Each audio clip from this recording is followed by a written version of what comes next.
So welcome to the Open Havelock virtual tour, which we're hosting today.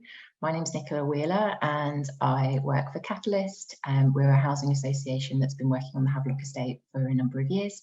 And joining me on the panel today is Emma O'Malley from Ealing Council and Alison Crawshaw, who is the architect who's been involved in the project since feasibility. So huge good morning and welcome to you both. What we're going to do is be sharing some slides this morning of the project, just to provide a little bit of context and background to how the project's come to be. And then we've got a short 5-minute video tour of the site as of Tuesday of this week. So it's still very much in construction. It's nearing completion. It's very well progressed. But you'll see from the video that obviously things are very, very busy on site at the moment.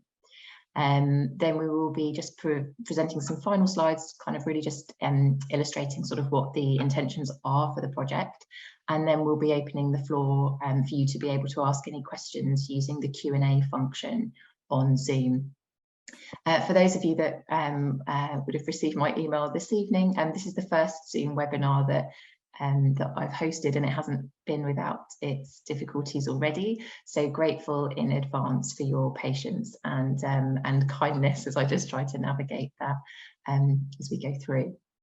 But yeah, please do use the Q&A function, which hopefully you can find just by hovering your cursor on the screen, and there's the Q&As just there. So I'm just going to start by sharing just a few slides just to give you a little bit of background to the project.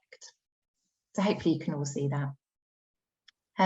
So the Open Havelock project was conceived about 4.5 years ago. Catalyst have been working as the council's regeneration partner on the Havelock estate in Southall to deliver the first phase of the regeneration. And one of the things that we were really interested in was looking at the parts of the estate that weren't due to benefit for the regeneration for quite some time. So in particular, those bits that were in the designated 4th phase of the regeneration on the southern part of the Havelock estate, because this was an area that lots of people told us was, you know, some of the worst affected in terms of levels of crime and antisocial behaviour, drug and alcohol abuse in particular, but rough sleeping and fly tipping really being issues that were impacting on people's lived experience of living on the Havelock estate. And as you'll be aware, if you know the area, you know, there were large parts of the estate that were secured from a community safety point of view back in 2015. And these were the areas that we were interested in. They were disused garages and kind of communal gardens that we were looking at improving to be able to deliver some benefit in the meantime whilst the regeneration was taking place. So we applied for some funding to do some feasibility work, and in 2008 that was awarded through the Mayor of London's Good Growth programme. And at that point the council and Catalyst commissioned Alison Crawshaw to work with us to develop the feasibility work, and this was really an exercise in sort of looking at you know, what the possibilities were for the garage spaces. The project's been made possible with the continued partnership between the council and Catalyst, and also through funding that's been secured predominantly from the Mayor of London's Good Growth programme, but also from Catalyst Housing Association, A2 Dominions for England, and the local authority via their Transform Your Space and locality programmes have also been able to put some funding in. So I'm just going to share some slides just to provide you a little bit of sort of context really around the location of the project. And this first slide, which was produced by Alison at feasibility stage, just shows the blocks that are our area of interest in relation to the Grand Union Canal, which runs along the south side of the estate. And this is Havelock Road that runs through from Merrick Road at this end, right the way through to the Top Locks estate, just beyond Havelock. And there were three of the Ealing Council owned and managed estate blocks that we were looking at feasibility stage, but it was very much the Willowbrook block that was identified as having the most potential for delivering a meanwhile project. And you can see here that the project site is actually split in two. So Willowbrook Road comes down here along Bixley Field and comes to a sort of dead end just in front of the Dams and Wood block here. And this is Willowbrook South, which is on the south side next to the canal, and Willowbrook North, which is here. And we've been looking specifically at the parts of the blocks that were secured by the security fencing. And you can see that here on this site plan. So again, we've got the Grand Union Canal, we've got Havelock Road across the top, the Havelock block, the Dams and Wood block, and the Willowbrook blocks just here. And the project site is located within these areas that you can see in red. These were the garages that were no longer in use, and the undercroft and garden spaces that were secured by the palisade fencing from a community safety point of view back in 2015. And this just shows some images of what the garages were like back then, sort of when we started to look through the feasibility study at the project. And in terms of feasibility, between sort of October 2018 and April 2019, this included an extensive listening project where we were working to produce long transcribed interviews with a number of residents and different community organisations that were active on the Havelock estate. We did some work with Havelock Primary School, where Year 5 students were trained to produce podcasts and went home and created podcasts with families. And we were doing vox pops during this time around Havelock. The feasibility report also included quite a big piece of sort of mapping work, really looking at what activities were happening locally and where the gaps in provision might be. And included through the website openhavelock.com, that you can still visit, an opportunity for people to tell us a bit about the sorts of activities that they were involved in and what they might like to see happening in the garage spaces. And following the completion of the feasibility work, which was in April 2019, we entered into a project testing phase and sort of continued with that ongoing engagement. You can see here we've used the garages to host things like twilight tea sessions, where we've continued to update the community on the progress of the project, and in very early stages undertook some improvements to the site by just providing access to some of the garages and a gated entrance, so that we could start to test some of the ideas that came through the feasibility report.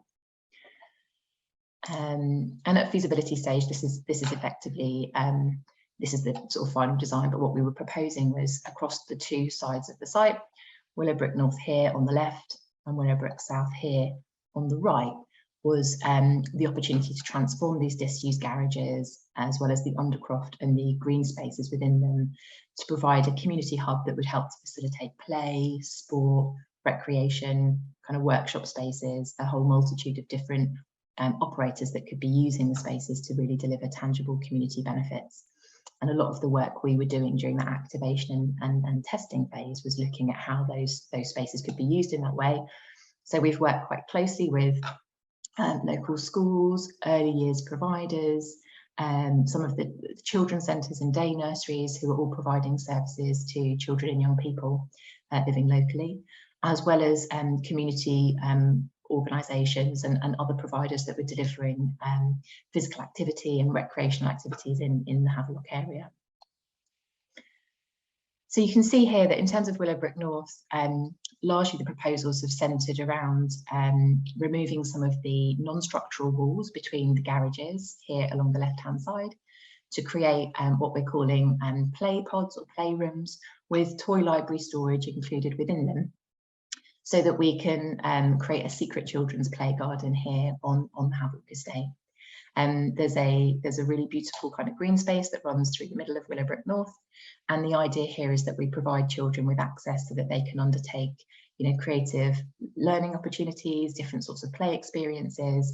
The proposal here isn't about providing a playground, it's just about creating a really playful space where operators would have timetabled access to the garden and the playrooms, to be able to deliver an extended service offer to children that they might be working with. During the project testing phases, we also worked with Westplay, who are West London's Play Association, to look at how we could deliver summer holiday provision here and evening and weekend activities during the warmer months, to provide direct play opportunities for children and families living in the Havelock area. On the other side of the Willowbrook North, these are the areas that we've got designated as workshop studio spaces. The improvements that have been undertaken here have been fairly basic, largely because we had to omit our proposals for this part of the project, sort of stage 4 of the design work, because of budget implications. So we've used this as our site base for the delivery of the project, and we've been able to install some electricity and some welfare provision here, so toilets and kitchen facility. We have provided some access, which wasn't here before, into this part of the site, and 6 of the garages here have got new up and over doors, secure provision for anybody that wanted to take on some of the units on this side. And on Willowbrook South, the intention here is really to improve the connectivity between this part of the estate and the Grand Union Canal that runs along the south part of the estate. And we've always really envisaged a very kind of active programme of operators delivering activities that can help to promote leisure and sport and physical activity. So on this side of the site, on the left-hand side of the site, what we've done here is built out a multi-purpose room. We've taken 4 of the garages, removed the non-structural walls, excuse me, and built a bespoke glazed timber frame, which comes right out and opens out onto the garden. And this creates a large and really beautiful space for a multitude of different sorts of activities to happen, whether that's community meetings or training or exhibitions, or indeed sort of well-being activities, or you know, chair-based exercises, yoga, or can be used for things like paddling machines and rowing machines and things like that. And on this side, we've also included a community kitchen facility, which is effectively the space of 2 of the garages. And on the other side here, we've got toilets and shower provision.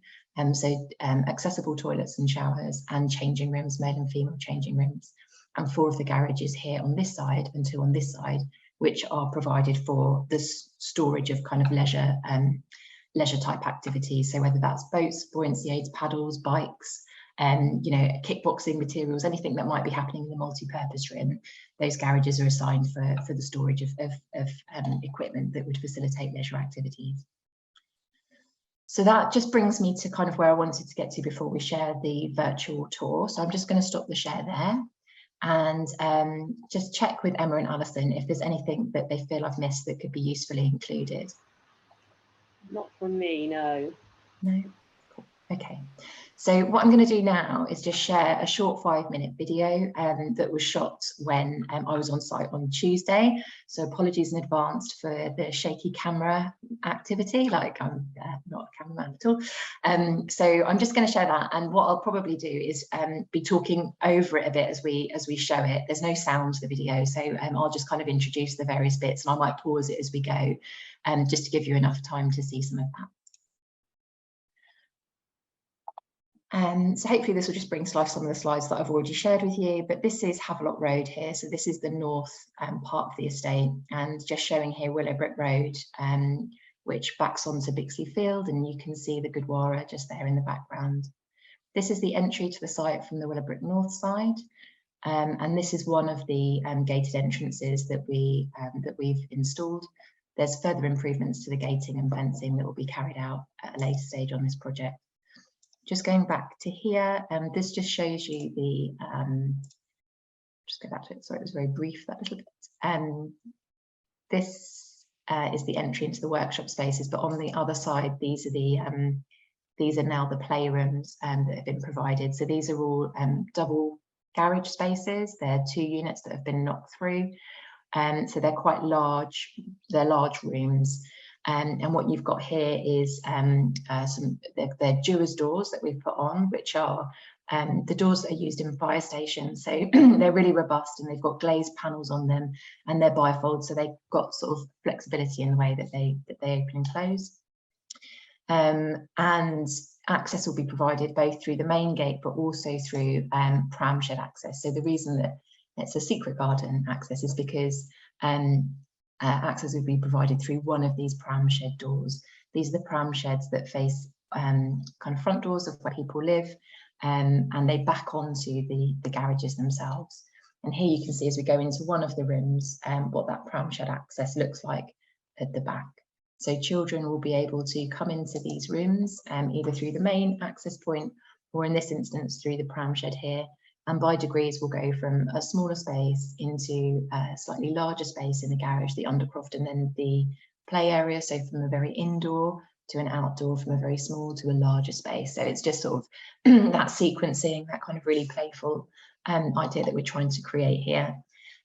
These are the playrooms as they are at the moment. So you can see that we've included storage along the back for materials so that schools, early years providers, and children's centres can keep materials here on site and really use the space here as an extended learning or play space for children and young people that they might be working with.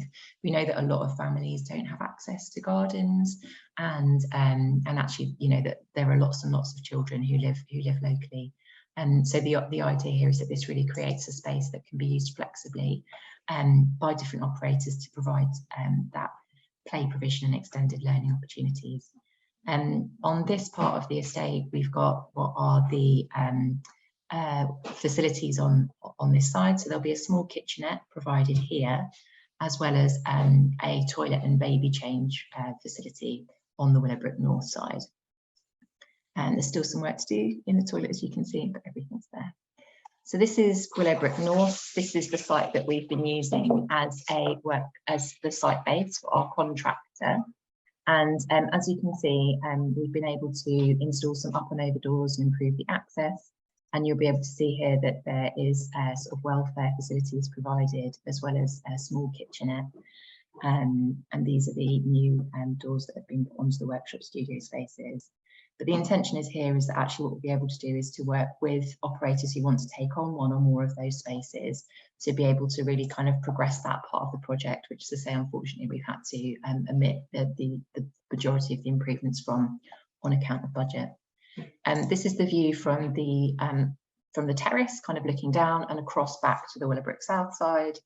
And these are some images of the garden in slightly more verdant times before the heat had sort of decimated the grass when I was there on Tuesday. We've been working closely with environmental charity Groundwork London and Bellevue and Sybil Elgar schools to do lots of kind of environmental improvement projects. So the garden really provides a space where we can start to explore with operators kind of the way that the garden could be developed and evolved to meet the needs of the children and young people that are using it. But you can see here through the project testing phase how the undercrofts and the garage spaces have been used to facilitate a raft of different play opportunities. And this is the middle section between Willowbrook North and Willowbrook South. So as I described at the beginning, the site is across two distinct parts, but this is Willowbrook South that adjoins the Grand Union Canal. So really kind of beautiful space, and the estate is there kind of right backing onto it. So the intention here is to really improve that connectivity between the Grand Union Canal and the estate. And here we've just got the access from the Willowbrook South side. So we just saw there kind of the CCTV. We've had CCTV installed across the whole of the site. There's dome cameras within and external cameras as well.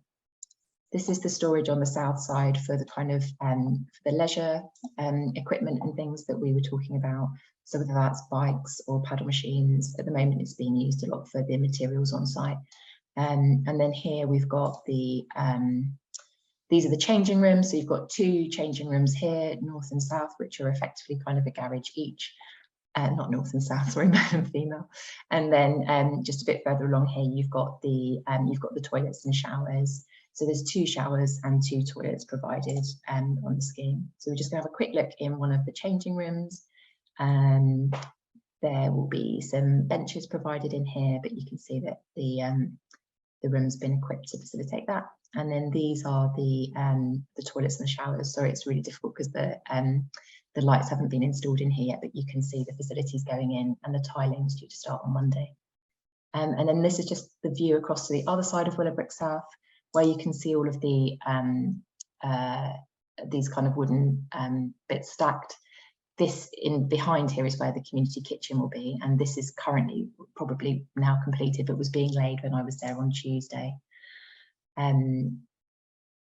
So this is the view across to the multi-purpose room, which is, as I say, the bespoke timber glazed frame that we've and built out from the garages and will provide access directly into the garden. So this is quite a large space, and you'll be able to see as we go in here, little shots there, reflection of me. This is the floor being laid here. This is a reclaimed gymnasium floor that's currently going down. This is now moving into the kitchen. So we're just going back a little bit to here. Along the back will be sort of mirrored cabinets. So from the point of view of doing things like exercise classes or hosting exhibitions or having community meetings, it will be a really quite large light space for a variety of different uses. And this is just a kind of quick look into what will be the kitchen, which is just next to the multi-purpose room, and that all of the kitchen fit out still to be done. And those are the 2 additional units that will be available for storage. And again, this is just the garden on the Willowbrook South side from slightly greener days, and some of the examples of the work that we did through the activation phases. So really looking at how we could bring things like paddle equipment onto site to facilitate that kind of leisure activity.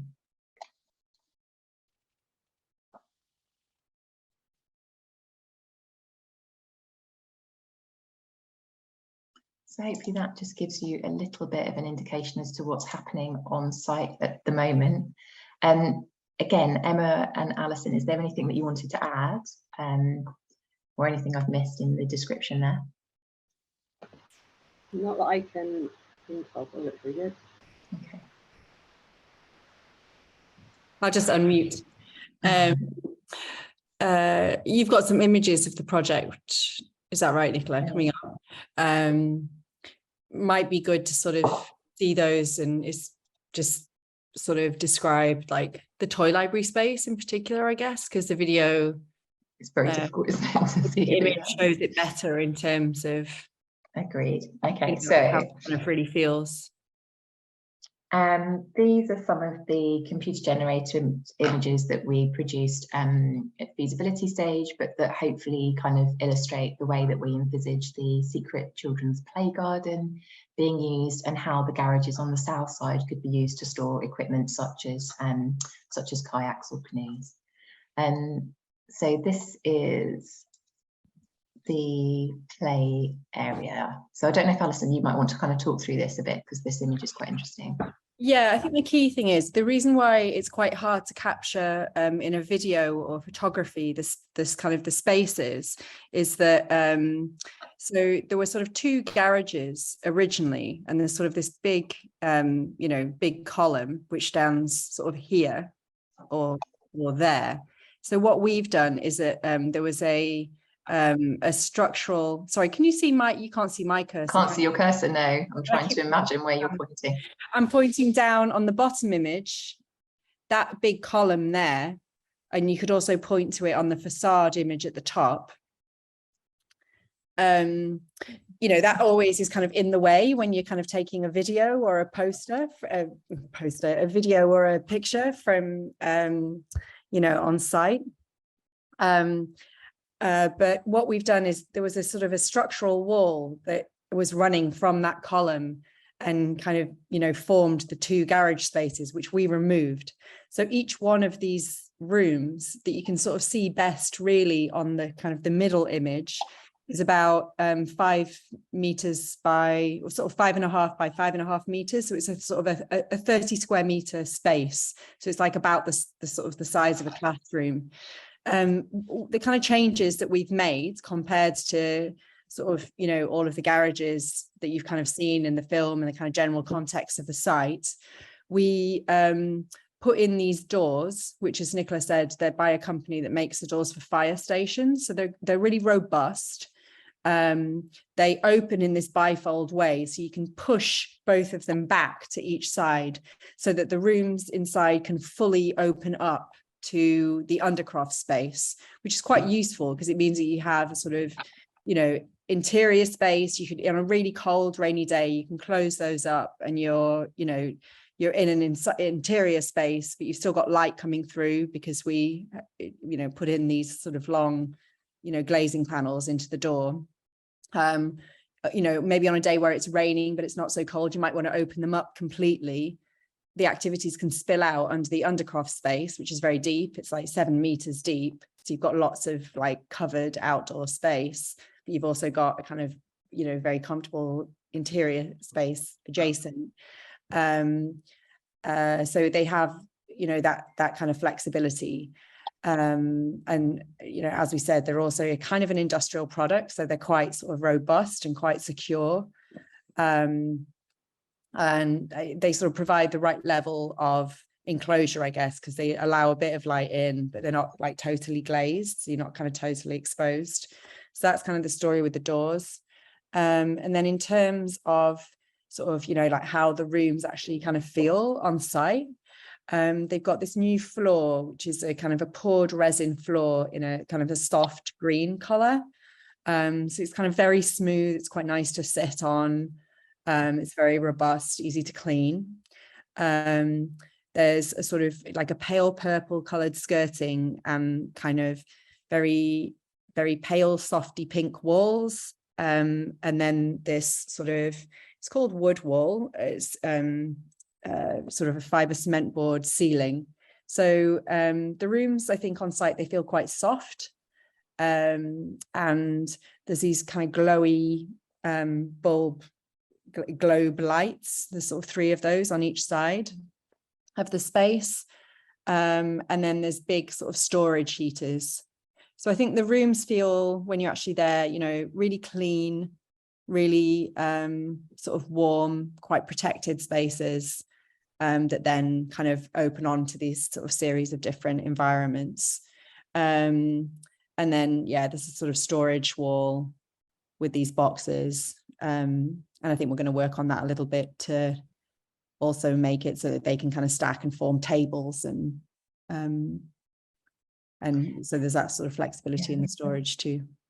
But the idea that really evolved through the feasibility work and the project testing was this kind of idea around loose parts play. So, you know, really finding play value in everyday materials, but also providing the spaces here for different providers to be able to keep things on site, whether that would help to facilitate kind of forest schooling or you know, bean bags and hula hoops and all sorts of things that can really help children just to kind of play in a really curious and creative way. So I will just click through. Maybe one of the other things to say on the if you go up, just going to move the Q&A out of the way here for me.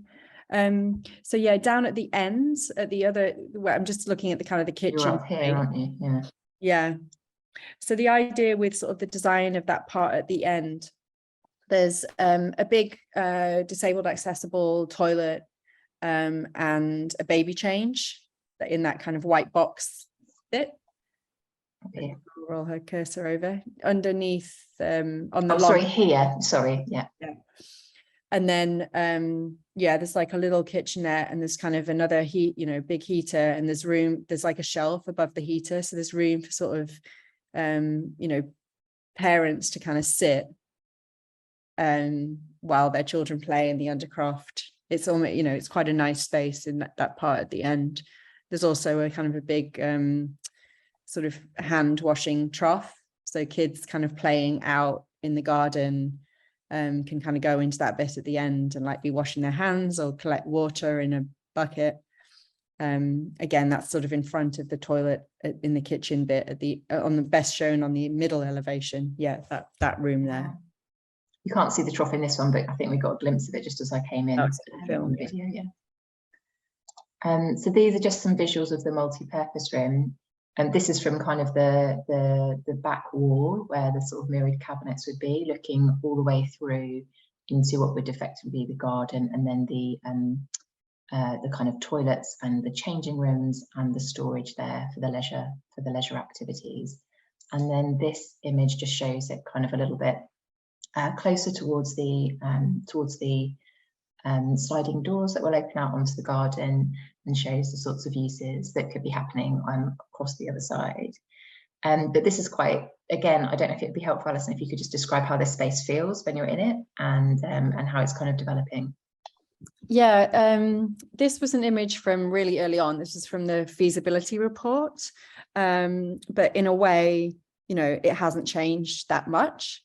So this image doesn't kind of have the like material detail on it necessarily, but I think the relationships of the different spaces are there.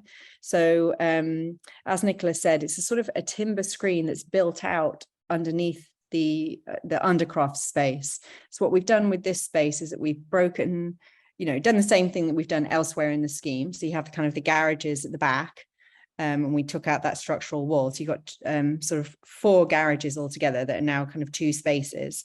And then the front we built out under the undercroft. And it all kind of opens out onto this garden. And you sort of look through into the other side of the block. The floor to ceiling height is quite low in this part. It's a really kind of horizontal kind of space, like a low space. But I think it's quite interesting because the garages at the back have a slightly higher floor to ceiling height, and then because it's all looking out onto the garden, which is kind of very light and obviously open to the sky.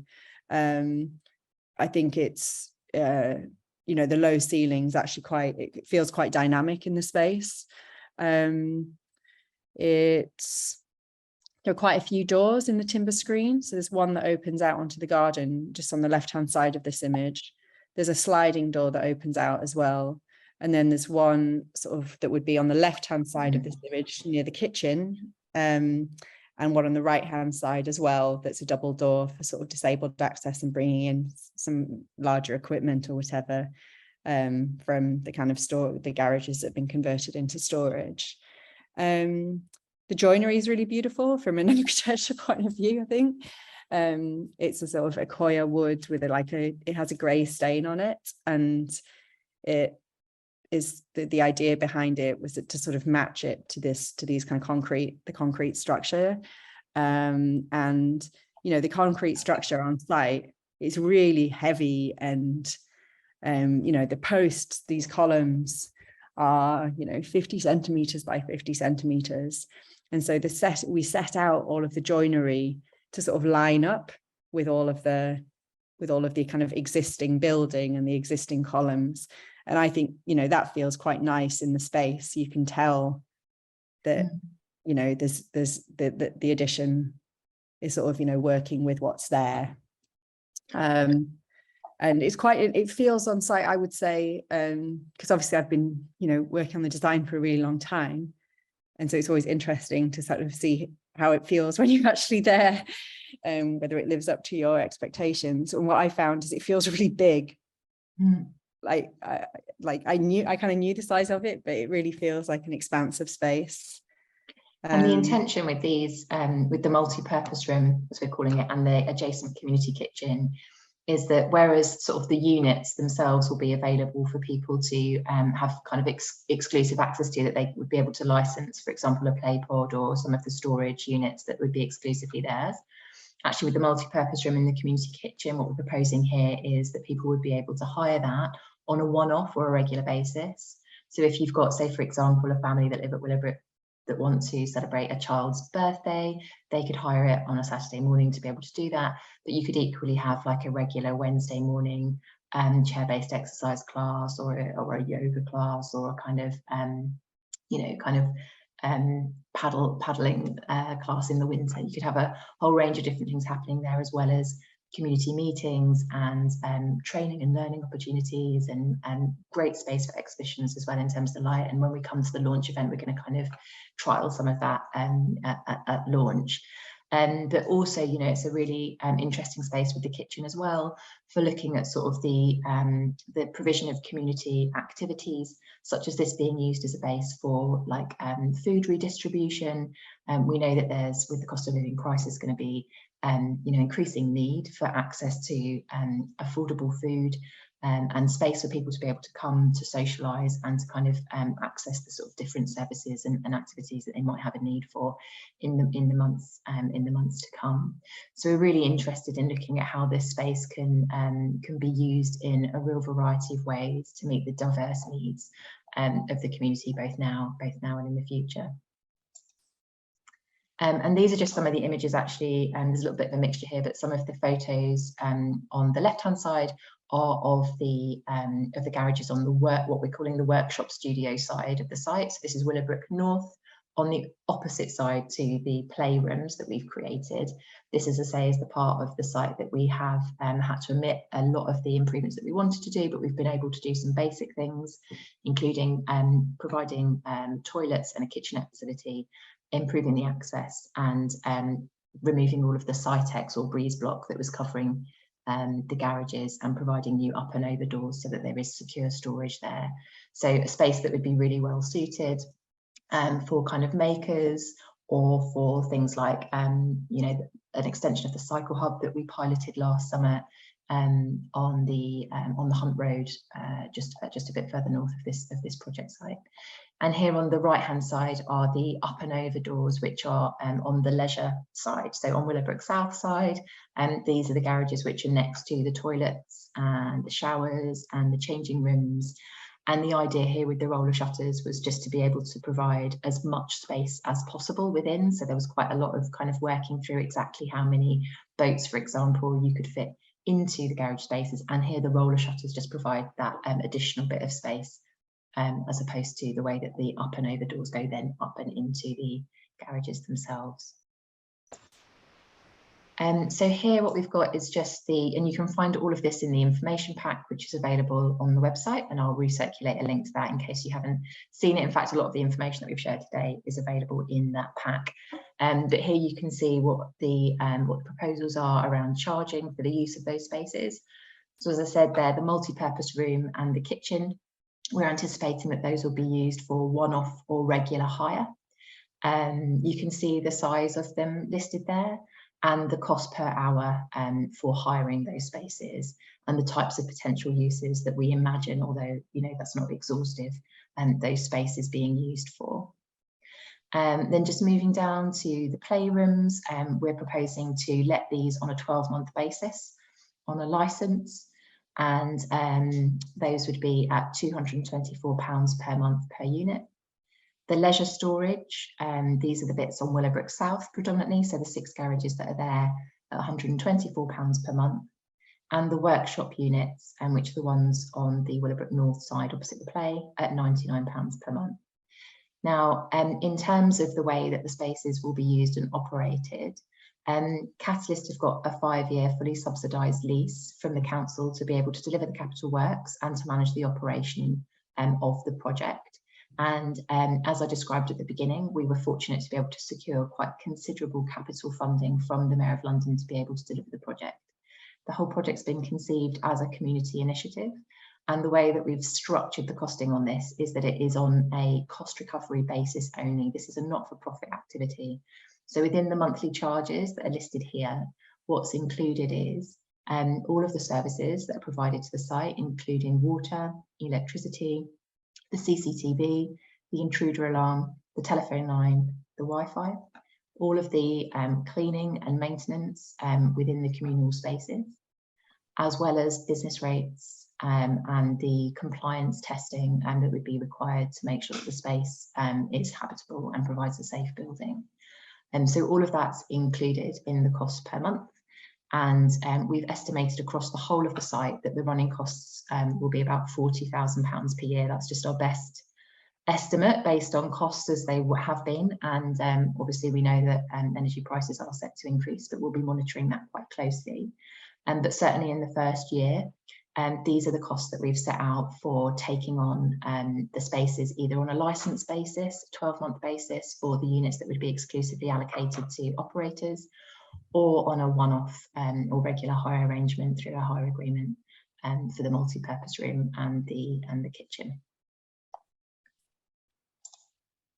So just in terms of next steps, the capital works are due to complete, they were due to be end of August, we're looking now at early September. We're carrying out a site tour. So this is our virtual tour, but we're looking to do an on-site tour on Tuesday, the 6th of September, which you can still register for. There's still some spaces available for that. And again, I'll send you the link to where all of that is hosted on our website. We are proposing for the 11th of September to be the cut-off date for expressions of interest.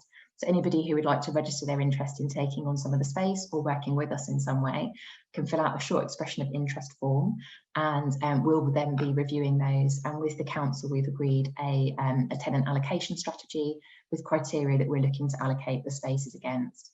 And the criteria are really about alignment with the project objectives. So just in terms of meeting our funder requirements and the ambition of the project. It's about ability to be able to cover those running costs, which I've just detailed, and willingness to work in partnership with other organisations to create a really interesting project here in Southall, as well as be able to work with us to be able to measure the impact of the project. We've been fortunate that the GLA have funded a specific evaluation and impact project around it, and we're working with a learning partner called InFocus, who are helping us to kind of set out what we're going to be using to baseline and then measure the impact of the project. So we need operators who will work with us to do that. We're hosting an open house event. So open house is a London-wide event, and we're just waiting for our listing to go live on that. But that will be on Wednesday, the 14th of September, where, as I say, we'll be using the multi-purpose room to host a small exhibition and do a walking tour of the site again. We're looking for occupation to start from October, so from the 1st of October at the earliest. And we're currently working with our grant manager at the GLA to see if we can line up an official launch date in October when either the Mayor or the Deputy Mayor of London could attend. Following the completion of the capital works, we've got the landscaping project. So the landscaping element of the project is being delivered separately. It will be through a separate landscaping contractor, and the intention here is to do the works to the area, the green space directly outside of Willowbrook South, and to improve the connectivity to the canal. And we've got fully developed designs for that, which have been co-designed with Callan Rivers Trust and the council, to really kind of make sure that we can provide that improved access or ramped access coming off of the towpath, and carry out some improvements, minor improvements to the green spaces within the courtyard gardens. And as I mentioned, we've got the impact and evaluation project, which will effectively run from this point in the project for a 2-year period after completion. I think that brings us to the end of the slides. It does. So again, I'm just going to refer to my colleagues Emma and Alison to flag if there's anything that you feel it would be good to share. Otherwise, we can move on to the Q&A. So just if there's any questions that you've got that you wanted to ask the project team, or anything kind of that's come to mind as we've been going through the presentation, please do feel free to pop questions in the Q&A there. Alison, was there anything that you wanted, or sorry, Emma, anything that you wanted to share? I don't have anything. So. No? It's the cute, I saw this question. And Alison, anything to add? You're on mute, Alison. Oh, yeah. I was just going to say, you know, if people are close by and it's easy to attend the walk around, you know, it's quite a complicated site to convey in presentations and images and videos, and so it's really worth, yeah, just going and having a look at the spaces in person. I think also by the 6th, you know, things move incredibly quickly on site, and by the 6th, you know, all of the toilets and the shower rooms will be all tiled, the floor will be down in the multi-purpose room, you know, all the lights be on. So I think it's worth, you know, if you are available, just sort of stopping by and kind of seeing it all. Totally agree. Yeah, if you are able to come on the 6th, please do sign up, or if you can't and you'd still like to see it, I'm sure that we can facilitate that. Yeah, we can send pictures and whatever people need. Emma, how's the Q&A looking? So we've just got one question at the moment. So it's just about the metal railings, and whether they'll be removed or whether they'll stay in place. This was just asked in the context of like, obviously open spaces are really good, but it might feel safer for younger kids and relevant play activities if the railings are there. The railings were, I'm not on mute, so I know. The railings were actually installed by the council in 2015 or 16, I think. They're just sort of very cheap utilitarian, like palisade fencing that you use around like railway viaducts and stuff. They were installed because there was like some antisocial behaviour on the estate, and the council took over the garages that we've now converted fenced that area in and kind of kept it as this empty, empty space. So when we were first working on the project with the feasibility, whether to keep the fencing or not was a big question, because instinctively as an architect, you're like, oh yeah, open everything up and make it more permeable. But the fencing actually works brilliantly in terms of kind of, controlling the car parking. So it kind of keeps any cars out of the spaces where the project is focused, controls kind of like any littering to a certain degree, and obviously, helps a lot with security. So we are keeping the fencing in place. We are changing some of the gates. So in the video, Nicola kind of showed you the sort of entrance to the space. We're improving the gates a little bit, replacing those. And I think we also hope in the longer term to be sort of, growing things up the fencing as well and making it a bit softer. So kind of definitely keeping all of its kind of security function, which I think is really important and actually makes the interior spaces quite sort of peaceful in some ways. But yeah, softening it up a bit because it is just kind of palisade fencing. I think it's a really good question. So thank you for that. It's definitely something that we've spent a lot of time thinking about and exploring, and really just trying to kind of make sure that we've got the right level of safe and secure access to the site, whilst also being able to retain some of the just really kind of the nature of the spaces as they are, as enclosed and feeling quite safe places to be. In terms of the security question, we've done loads of work around it. So we have been liaising with the police locally to let them, keep them informed about the project. That's just as a start. The CCTV installed as part of our works across Willowbrook North and Willowbrook South. I think there's like 6 cameras either end. There is intruder alarm systems on each individual unit that are kind of, movement sensors on the doors. And then, the doors themselves are pretty secure, I would say. So, as I said before, they're quite robust. Each is individually keyed and there's kind of drop locks on the inside. So, yeah, and then with the multi-purpose room, there's only one door, even though it's got lots of opening doors. There's only one door which has a handle on the outside. So there's only one door, the other doors, they just kind of look blank. When you leave at the end of the day, you lock them up all from the inside and then you leave. So we've done quite a lot of work around sort of, the locking systems on each of the units, and then just sort of securing the site generally, because we were aware that, it is quite vulnerable. We're also currently having security patrol at the weekends when we've noticed that the site has been particularly vulnerable in the past. And we're certainly looking to continue that until the site is sort of fully operational at least, and we will take a view as to whether or not we continue that a bit later on in the year. But fortunately, I mean, it's been 3 months now that we've had the security patrols taking place, and we haven't had any kind of cause for concern during that time. So we're confident that that's sending a really clear message about this being a site that will be very sort of, being delivered in the interest of the community, but that kind of considerable thought's been given to how that space is going to be secured really for operators and users of the space. I saw a hand go up, but I wasn't sure if there was a question. There's a couple of questions I can see right here. So one of them is about from Southall Food Hub. Okay. Which would be perfect for something. Yeah, it definitely would. I met with no, I was just going to say, like, we are really keen to see something like this sort of emerge for the site.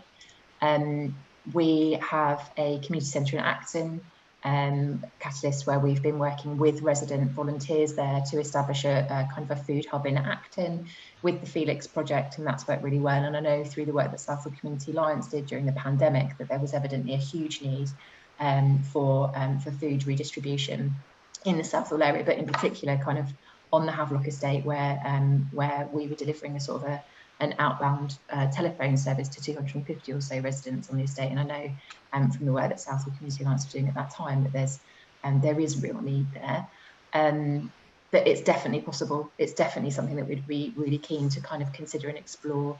I think the key thing really is just making sure that we've got the sort of resident volunteer involvement in that process, and that we've got the ability to be able to store food on site. The kitchen will include refrigeration, so you know that has been taken into account. But and certainly I think with you know, with the direction of travel, the cost of living crisis, it's going to be really key that you know we are looking at how the spaces are going to deliver those sorts of activities that will meet local need.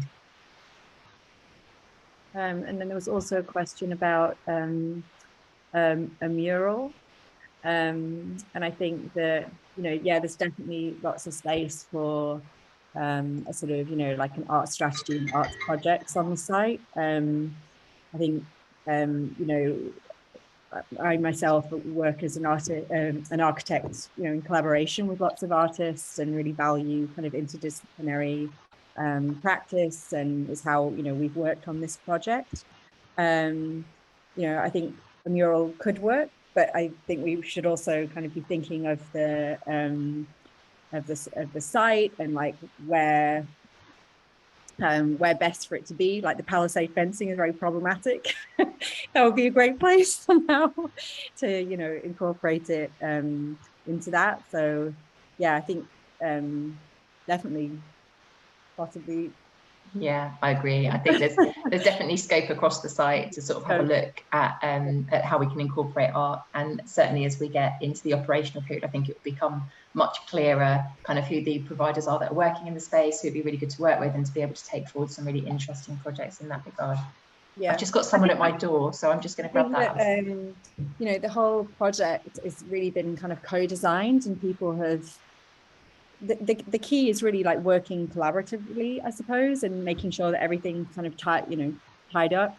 There's a lot of opportunities with all the landscape work as well. So sorry, I was just saying that, you know, in terms of the art stuff, it's been really kind of you know, it's a collaborative process, and things have been very joined up, I would say, in this project.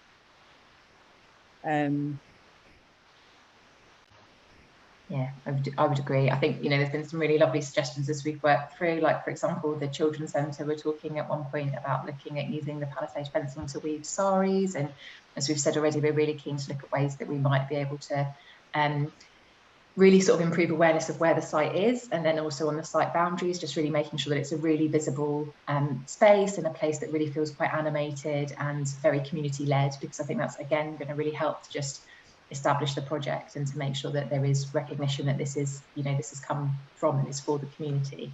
And so yeah, really keen to explore that. I'm aware that we've sort of run over time a little bit. If we finished on the questions, all I just really wanted to say was that whilst this is a meanwhile project, whilst we're kind of looking at this in the context of the wider regeneration, and we've always assumed a minimum 5-year operating period for delivery. We anticipate that actually the project could go on for quite a bit longer than that. In terms of the regeneration at the moment, that is still kind of under review. So the first phase of the regeneration is completed, but all subsequent phases are being reviewed at the moment. So our intention with this is really to look at exploring kind of working in different ways, establishing partnerships with community providers, looking to build local capacity, with a view that actually all of this work will inform any of the future phasing, the master plans, or thinking about future community and commercial facilities that will be provided, as well as how open spaces will be designed. So whilst this is a meanwhile project, albeit at least 5 years and probably quite a lot longer, and we really sort of see the long-term legacy for this project being about how it embeds in the future sort of continued regeneration of the Havelock estate. Andre's just popped his hand up, so I'm just going to I don't know if you're having trouble writing a question, so I'm just going to I think if you unmute, Andre, you should be able to speak. Yeah. Go ahead, we can hear you. It's amazing what creative people can do, and you have put a lot of work, Alison and Nicola, I know, I put a lot of work in it.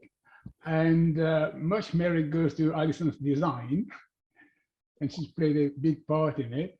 And I hope that, you know, the Willowbrook Estates is quite a concrete jungle. Mm. And I think this project is going to bring life to the area. And I hope that young people can take advantage of what's being offered to them and improve their lives. And who knows, with the kayaking, maybe some of them can take part in the Olympics with kayaking. And there was Steve and Tom told me that the project will be gave me 100% assurance it will be completed the 31st of July. You're right. And I say to them, I'll come and see whether you have done so, and they have failed. Andre, you're absolutely right. I do remember that promise being made and a hand being shaken. Unfortunately, due to unforeseen circumstances, mostly roof repairs, we were unable to complete for that date, but we're 5 weeks behind, which I think is actually still testament to the hard work of the contractors that we've had on site and the close contract management that Alison's provided. So we're happy that we're still going to be completing, you know, very, very imminently, albeit, yes, you're right, they probably do owe you an apology. An apology, yeah. and I hope that this 5-year lease will be renewed, because you have done such wonderful work. It's a shame not to have it carry on. Yeah, quite right. No, we will be, you know, ultimately we want for Willowbrook and for the other blocks to be improved, and you know, for the quality of housing there to be much better for people that are living on the Havelock estate. That's really where our intention is. But in all the time that it's going to take to be able to deliver that, it's really important that we make the best possible use of the community spaces that are available there, and hopefully this project will help to really kind of pave the way for the rest of the phasing of the regeneration as well. And congratulations for first presentation. It went all well. Yeah, thank you. Not without too many hitches, but no, I'd like to, I know a few people have had to drop off, but as I say, we've recorded it and we will make sure that we share it. Thank you for everybody who's attended, and to Alison and Emma for paneling the event with me. Please do get in touch if you've got any questions. I will circulate the link to the web page where you can find the information pack, and also the link to the expression of interest form, which, as I say, expression of interests we're receiving up until the 11th of September, and we've got an opportunity for you to visit the site on the 6th of September, which is before the 11th, but also on the 14th when we host the open house tour. Once again, thank you very much for joining, and enjoy the rest of your day. Goodbye, everybody.